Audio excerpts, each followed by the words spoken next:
Assalamualaikum warahmatullahi wabarakatuh. Selamat pagi semuanya. Yang terhormat Ibu Rafika Lutmila selaku dosen akuntansi manajemen dan teman-teman semuanya. Kami dari kelompok 4 akan menjelaskan materi yang berjudul akuntansi pertanggungjawaban dan laporan untuk manajemen. Sebelumnya, izinkan saya memperkenalkan teman-teman saya. Yang pertama ada Atika Sulistiani, yang kedua ada Asrilia Kamila, yang ketiga ada Aulia Zahrotun Nafisa, yang keempat ada Gita Amanda, dan yang terakhir ada Suparti. Akuntansi pertanggungjawaban. Akuntansi pertanggungjawaban adalah suatu proses pengumpulan dan pencatatan serta penyajian laporan atas transaksi ataupun data keuangan yang terjadi dalam sebuah perusahaan.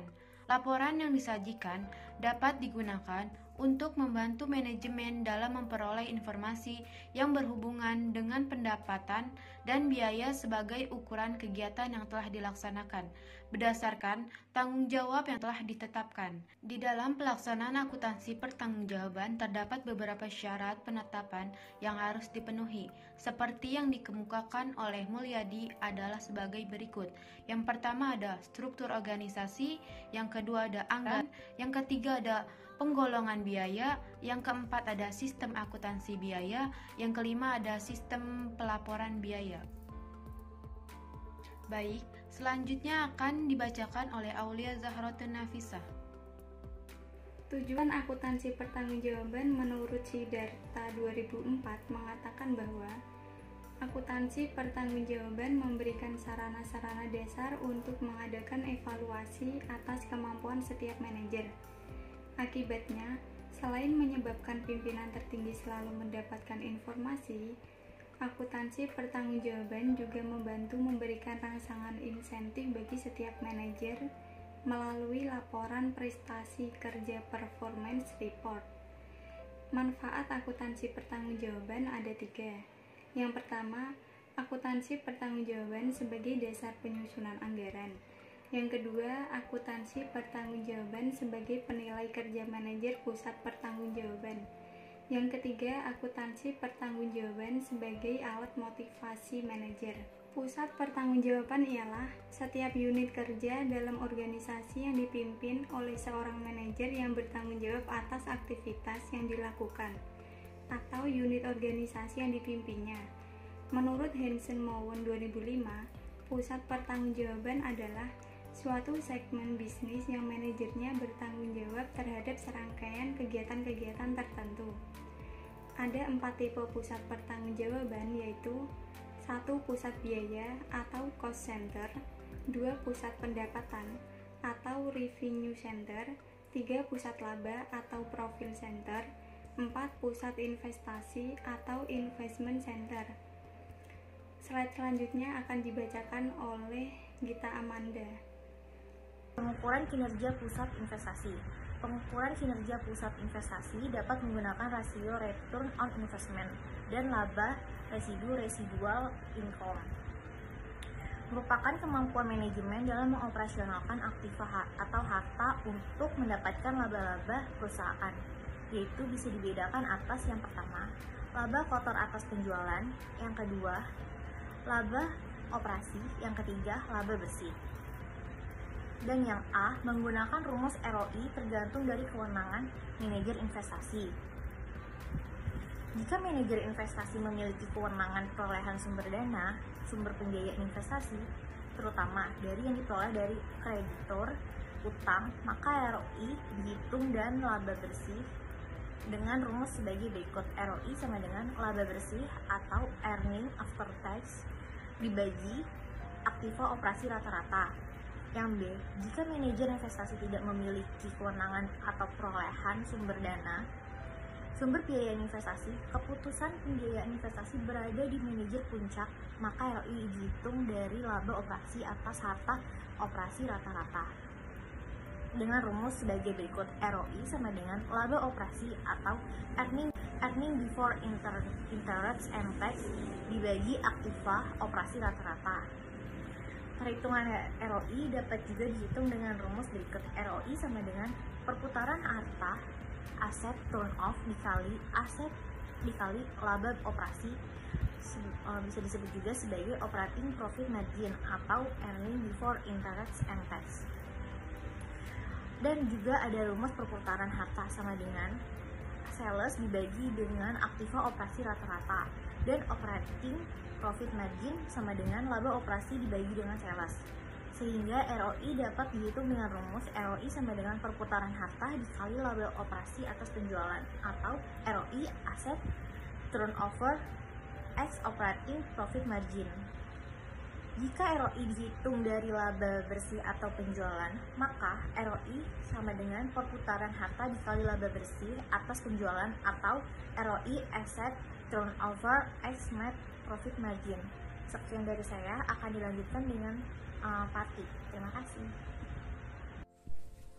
PT Berkah Berkarya melakukan investasi dalam bentuk aktiva lancar sebesar 50 juta rupiah, aktiva tetap 150 juta rupiah, total investasi 200 juta rupiah.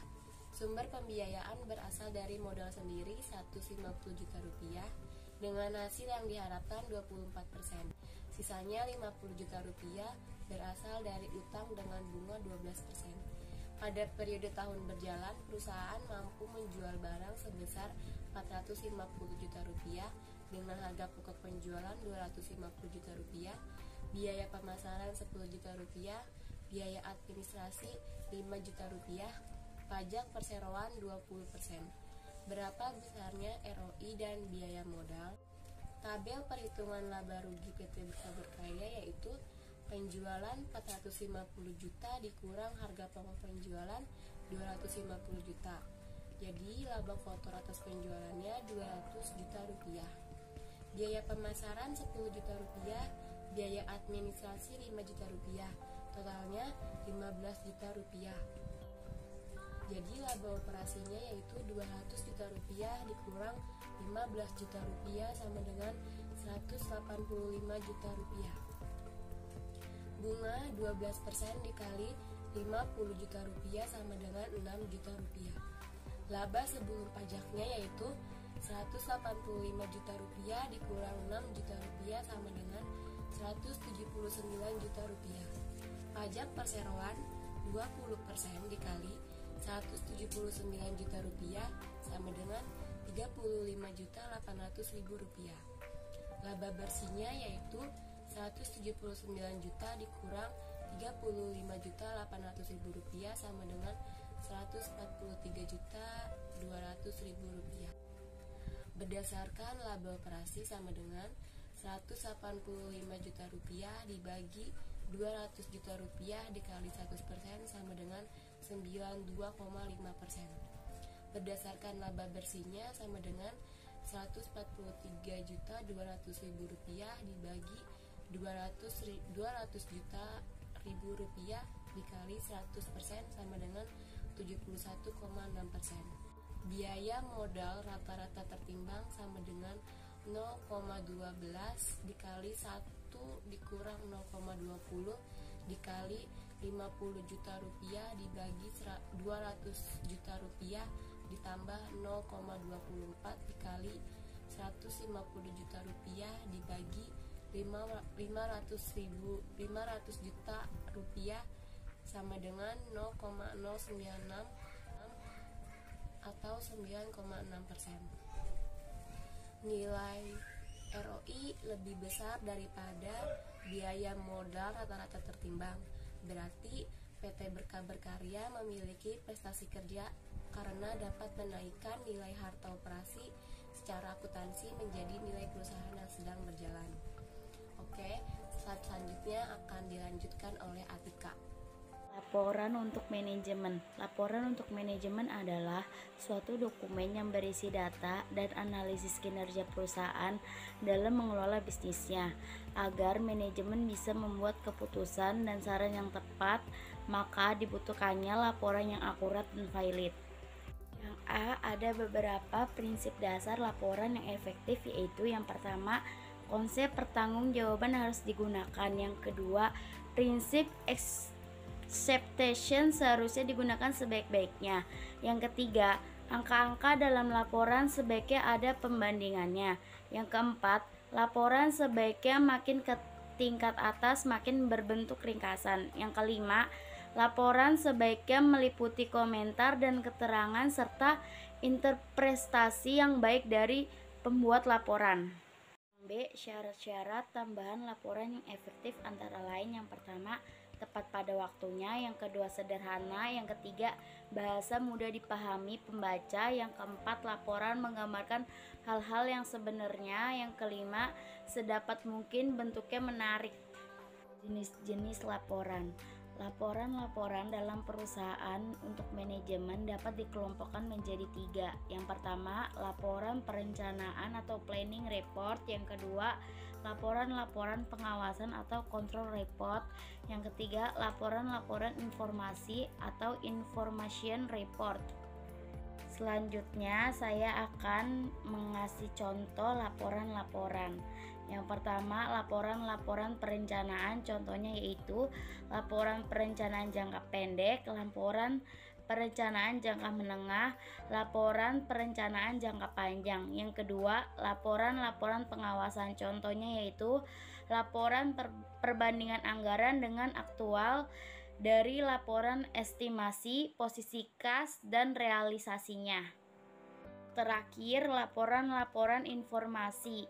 Laporan informasi ini dibagi menjadi 2 golongan. Yang pertama, laporan tren dan laporan analisa. Laporan tren adalah laporan yang membandingkan suatu kondisi atau aktivitas selama beberapa tahun. Dan laporan analisa yaitu laporan yang berisi analisa dari keadaan yang telah ada dan seharusnya terjadi.